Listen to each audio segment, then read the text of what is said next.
We're here at the end. Yeah, our only friend. The end. Yeah, I'm yeah. sorry that I did that. I hate the Doors. I don't know why I was We doing both that. hate the Doors. Yeah. Yeah, that's we're slamming them on this here podcast.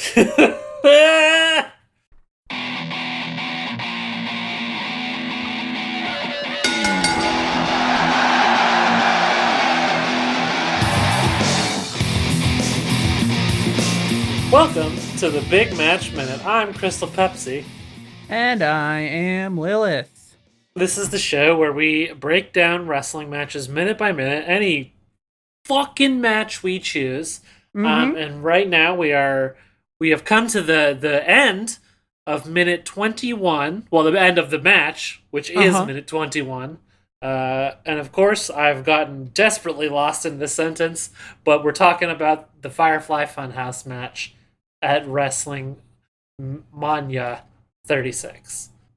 Wow. That was the I feel like I was trying to like trace the journey of a spaghetti noodle on my plate at Olive Garden listening to that sentence. Yeah, can we take a quick break? I think Spectrum is calling me. Okay, go ahead. Sorry. Hello? I'm doing great. How are you? Crystal Pepsi is I'm sorry? negotiating a cool We qualified for what? change to her internet that will give her mech powers. It's gonna be pretty sick. The call kept breaking up and it was starting to seem sus, so I just hung up. Okay, that's weird. Crystal Pepsi. We are here at the end of this here match. Yeah. Our only friend, the end. Our only friend, the end. Um, and we start out there, we get like a couple frames of Bray. Yeah. Frames Given of Bray is the new novel I have coming out this fall. is that okay? Let's go into what is frames of Bray.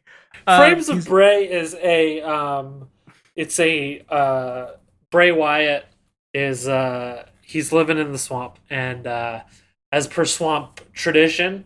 he has to get a series of portraits painted of himself. It's when you're an Oh, aristocrat in the swamp, that's what you have to uh-huh. do. And so a local artist is hired, and she'll be played by Alexa Split. Oh, is she the one who's getting the Fiended on WWE right now? Alexa Bliss? Alexa Bliss. I always mix up whether someone is an Alexa or an Alexis. I'm sorry. Didn't you? She Okay, I'm going somewhere with this. okay. In the novel, she plays the local artist who has to come and paint Bray Wyatt, and Hmm. she's initially disgusted by him, but as Uh-huh. they talk while she's painting her frames of Bray, they fall in love, and it's a light summer romance novel. Interesting. Thank you. I think it's interesting. That's why I'm writing the book. Yeah, yeah. I mean, I look forward to reading it. Yeah, I thank you. I appreciate that.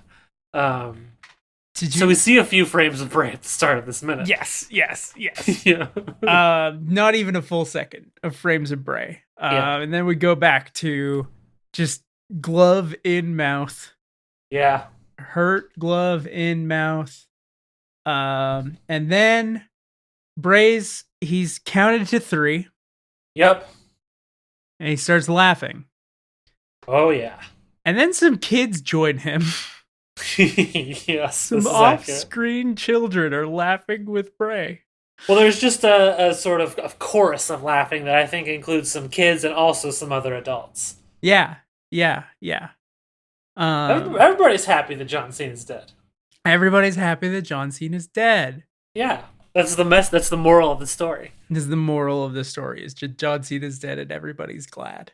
Would you would you disagree? No, no, no. I would not disagree. I would say that the preceding match made a very good case for John Cena should die and everyone should be happy for it. Yeah. And indeed, the Fiend gets up, spreads his arms wide open, and then John Cena just disappears Yeah. in a really bad jump cut, I'll say. Yeah, it's not the best jump cut I've ever seen. The funniest thing about the jump cut, Bray seems to do a really good job of holding perfectly still. Yeah. John Cena clearly wigs the ring ropes on his way out Yeah. because they're shaking. Yeah, because they're shaking. They start shaking as soon as he's disappeared. And yeah, it is very funny that John Cena is the one who fucked that up. I mean, to be fair, he might not have actually hit the ropes. It might have just been like, any movement on the canvas caused that. Yeah. But still, it's very funny. Yeah. Oh god. And then the camera slowly zooms in on the Fiend. Mm-hmm. It's a slow zoom. We get a lot of laughing. This is like almost half the minute is this zoom in. Which the minute is only 46 seconds, to be fair. That's true. And then cuts to black. And then we get a cut back in on the Fiend. It says that old famous catchphrase. Yeah. Watch Let Me In from 2010, streaming on Netflix. Is that a Arpats one? Is that why you know that? It's not. It's a vampire movie, but Arpats is not involved. It's a remake of the Swedish film Let the Right One In. It was remade in America. It was called Let Me In. And then fade back out. Yeah. And then I had to include this. It's very good. It's not officially part of the match, I would say, but it's good. Yeah. Christmas. We fade to Titus O'Neil, who was like the host of WrestleMania that night. And he's got his hand on his head, like in a cartoon sign of like fear and exasperation. And we hold on him for like 4 seconds, just silent. Of him, just not saying anything. It's so good. It is exactly, honestly, big ups to Titus O'Neil. Like that, this is exactly what this moment needed. And then he just says, "I don't know what I just saw."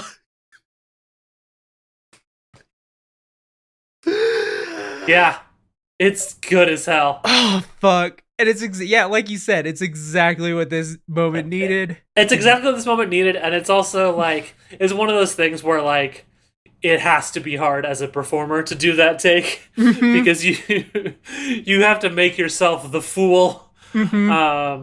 But big ups to Titus O'Neil for willing to be the fool. Real Nick Cage acting there, if you know what I mean. I think Titus O'Neil is uniquely gifted in willing to be the fool. I would agree with that. Consummate performer is what I would say. Do you remember?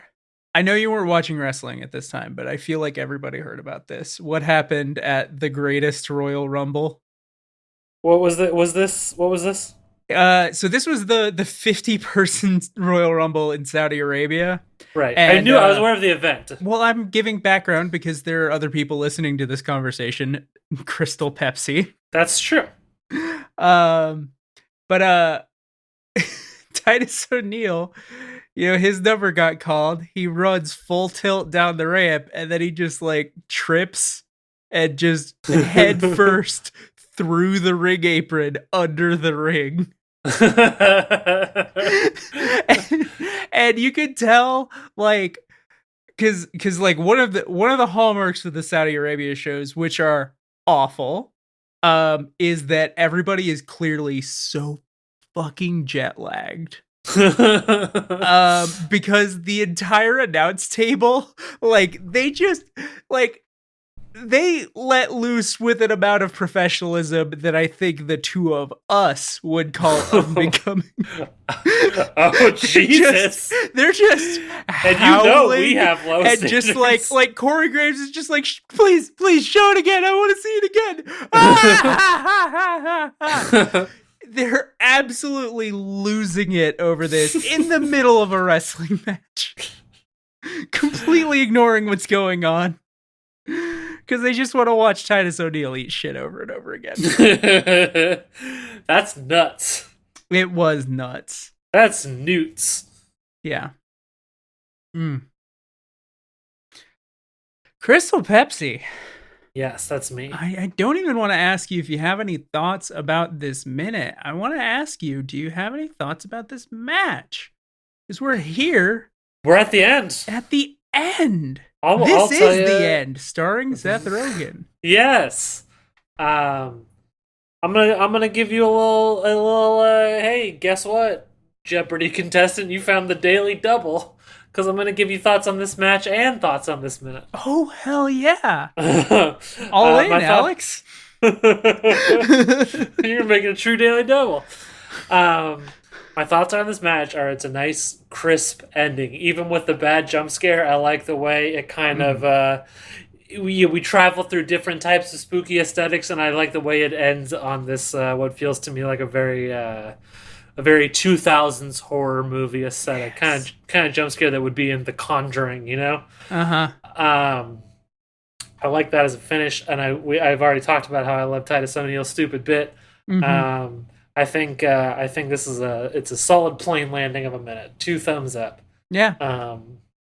Match as a whole, we love it. You know, it's so Yeah. good. It's unlike anything we've ever seen before from WWE. Mm-hmm. It's funny. It's got cool little weird recreations. It's got fun little in jokes. John Mm-hmm. Moxley thought it was funny that the Vince McMahon puppet said, "This is such good shit." Yeah. And that makes me happy. This is a great fucking match. It really is. It really is. And can I say something? What's It has that? been a joy dissecting it with you. Aw, it has been a joy dissecting it with you. Uh I'm excited to go into dissecting other minutes or other matches, other minutes of other matches with you. Yeah.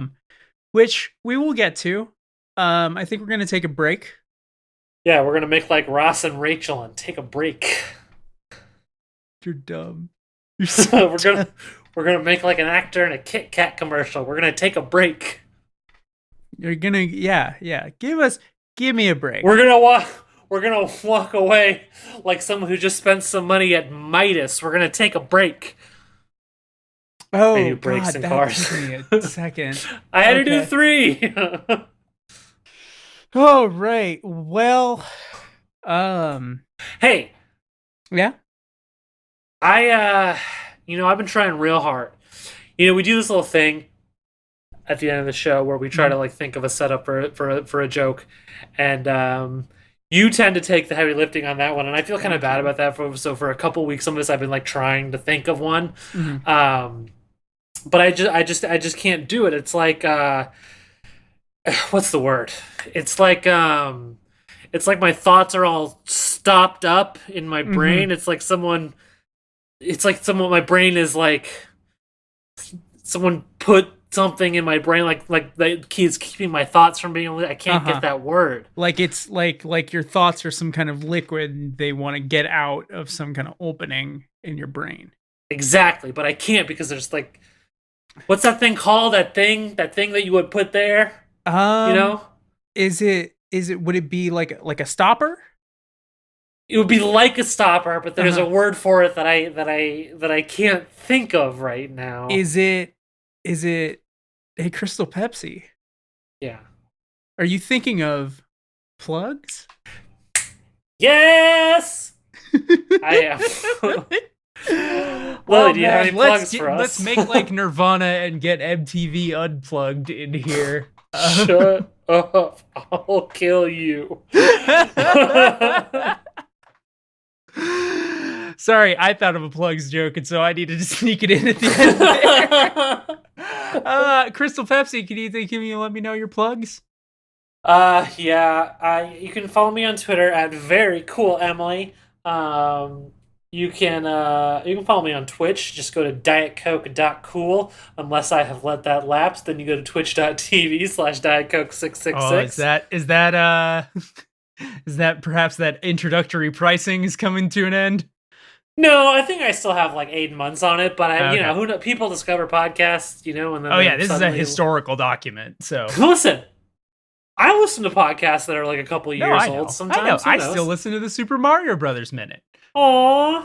It really is one of my favorite podcasts. I Aw, love thank that you so much. show. I'll never reach that high. That was the best podcast I could ever do. I'll just say that straight up. Hey, it's fair. It's fair. It's there was an alchemy to that show. Yeah. Just two people discussing something they loved a lot. Yeah. Um, Anyway, oh, you can puss means face. It doesn't just mean vagina. You can say puss to mean face. mhm. And I guess follow me, Very Cool Emily, on Instagram if you want to see pictures of my beautiful kitten named It's Christmas. Christmas is very cute. She's a perfect cat. I love her so much. Yeah. Um. Lily, Yeah. you have any plugs for us? Yeah. Go to ghostpuncher.net. It's a very cool website. A lot of very cool stuff. It's true. There's a lot of cool things on it, including Like what t-shirts. kind of cool things? There's a podcast called Ghost Puncher Core. It's a heavy metal role What the playing hell? podcast. A podcast? I was just saying I should listen to one of those. Yeah. You should listen to this one. Oh, but I'm just gonna be sitting there with no shirt on listening to this podcast? Well, you know what? There's actually a cool thing that you could do. There's a bunch of links up at the top under support us. There's a little one called merch. And I actually just today, as the day we're recording, put a new merch page on there because TeePublic's been kind of weird about some of our designs and been taking some of them down, but kind of not taking them down. It's weird. I'm in contact with their support. Anyway, the important thing is you can find a whole lot of cool t-shirts there with a bunch of stuff that you don't even need to listen to the podcast. I've heard from a lot of people who are just like, these are just cool shirts. Anyway, true. go check out those shirts and buy them so that I can have money for food. There's that cool one that people like. Now, Crystal Pepsi. What's up? I know I'm just gonna cut you off at the pass right here. I know we don't have a thing that we use to end particular episodes of this podcast. But considering we're ending this, like season or whatever of the podcast, what if we like did have a thing right here that was like a cool, and that's all folks, or whatever, to let the people go on? No, sparkle heart emoji.